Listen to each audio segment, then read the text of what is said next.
10:17 a.m., January 28th, 2023.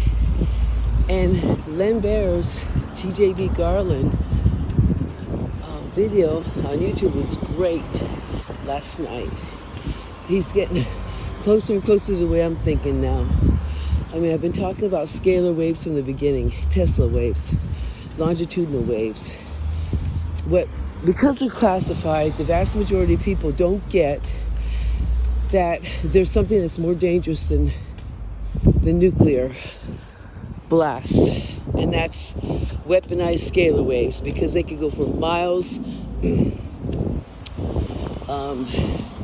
They can do a lot more damage and go further out, and they're being used for all kinds of things, like stalking people, gang stalking, torturing.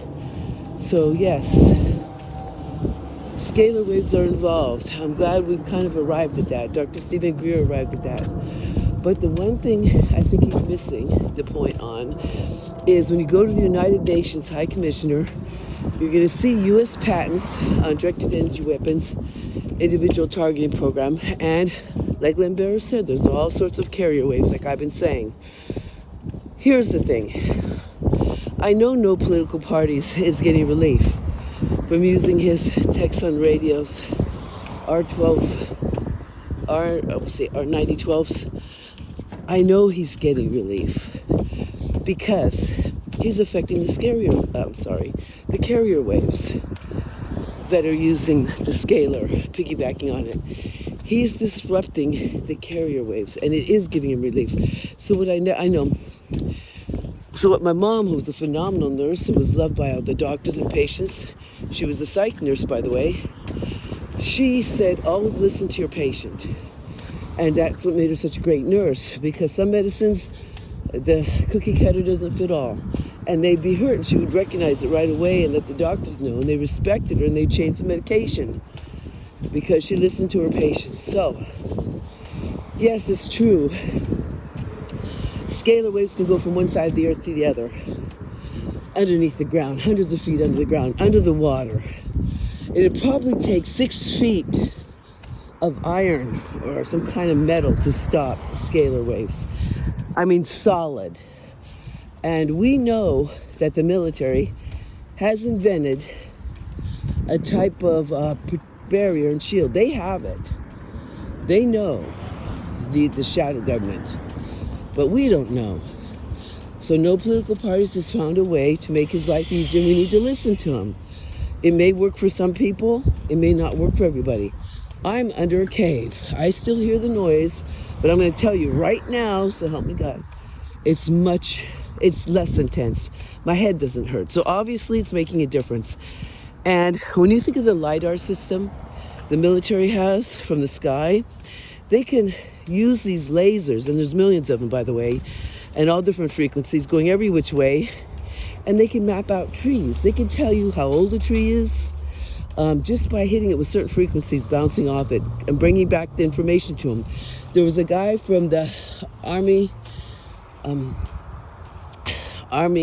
college that works in these fields, in I call it geoengineering. But they're manipulating our skies. They can affect weather patterns. They can see through buildings.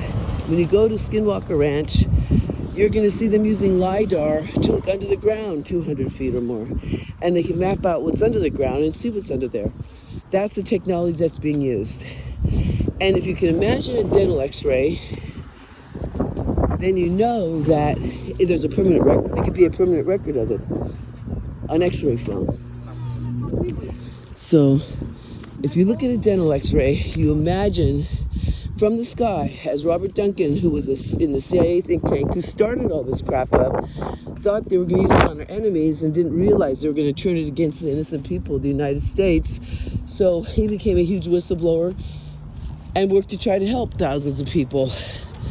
But like I'm saying, there's MRIs from the sky. Lidar, look it up. And that means it can map you out, just like a dental x-ray. It goes back to artificial intelligence. They have massive computer systems underneath the ground by Schriever that is unacknowledged to Congress or the president, that Bill Deagle came forward, a whistleblower, a doctor. Like, wake up. These massive computer systems that they're using can keep track of everyone. That means all the tracking information, all the Lidar information. I mean, they're watching every last piece of space debris up in the space as much as they can, and they're mapping it out. And they're also mapping out everybody. And they're figuring out by tracking us, because they're keeping a permanent record per Edward Snowden, when you have your cell phone wherever you go, by the nearest ugly, disgusting 5G tower, wherever you go, it pings on it, comes back with a signal, and right now they're illegally and unconstitutionally keeping a record of all of us permanently.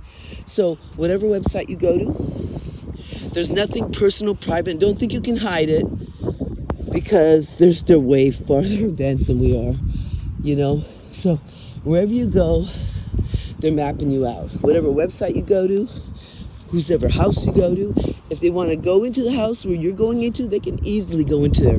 With the Lidar, they have all different, like I said, different frequencies and lasers that can ping off at tables, people, dense light.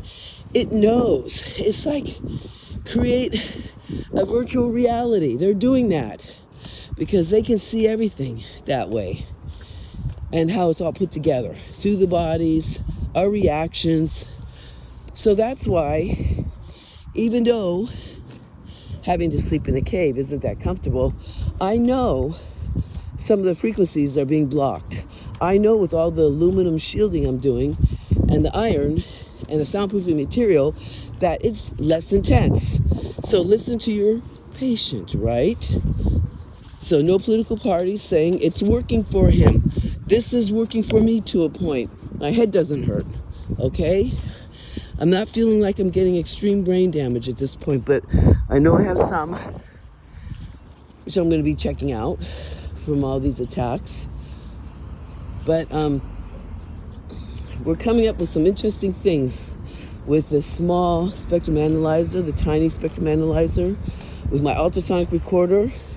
And if you look at the research, they're doing a lot of research on ultrasonic frequencies and, you know, above 20 kilohertz. A lot of research on that right now. And it's all part of this program. There's a combination of sign, Lidar, frequencies, lasers. They're microwaving some people. They're doing until we direct energy weapon attack on other people, because most people recognize Havana syndrome as being a series of syndromes, like vibrations, being hit in the heart, ear ringing, all this stuff. But non-kinetic brain injury is the result of a neural strike. It's a directed energy weapon specifically targeting the brain very intensely, and that causes, the more pressure behind the attack, the more dangerous it is. And I don't want to hear people saying that there's no pressure behind it, because for the long time, to see like Lieutenant Colonel Richard Yost said, we're looking at the short-term and long-term effects. Short-term, get it? And long-term. That means harder pressure, like our CIA agents, who, one lady reports she was coming out of the west wing of the White House near it, and she was hit so hard in the side of her head that she practically fell down and she had to hold the rail. I mean, that's how hard they can hit you with it. That is what you call the pressure behind the attack.